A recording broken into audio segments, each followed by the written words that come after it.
Hello అండి అందరికీ. ఇది ఈవినింగ్ టైంలో మా వారికి కాఫీ పెట్టిస్తున్నానండి. కాఫీ అంటేనే నాకు చిన్నప్పటి విషయం ఒకటి గుర్తుకొస్తుంది. మా ఇంట్లో మా అమ్మ కాఫీ చాలా టేస్టీగా చేస్తుందండి.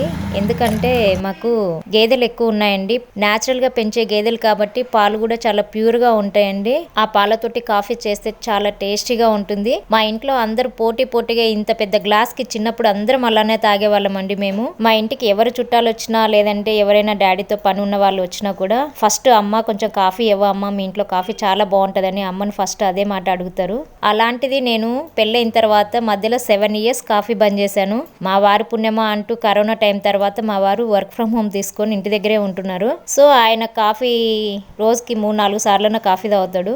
ఆయనతో పాటు నాకు అలా అలవాటు చేసేసాడు. నాకు ఇంకా మా వారికి పెట్టడంలో అలవాటు అయిపోయింది. అలా నేను కూడా తాగేస్తున్నాను. చూస్తున్నారు కదండి, కాఫీ ఏం లేదండి, ఒక స్పూన్ చక్కెర వేసాను. అలాగే ఈ కాంటినెంటల్ కాఫీ చాలా బాగుంటుందండి. ఈ కాఫీకి అడిక్ట్ అయిపోయాను. ఇంతకుముందు నేను బ్రూ కాఫీ తాగేదాన్ని. కాఫీ చూడండి ఎంత బాగుందో. నాకు ఈ కలర్ ఉంటే మంచిగా అనిపిస్తుందండి కాఫీ.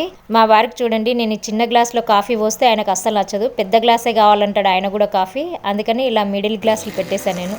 ఇదండి ఈరోజు మా కాఫీ వీడియో. నచ్చితే ఒక లైక్ చేయండి.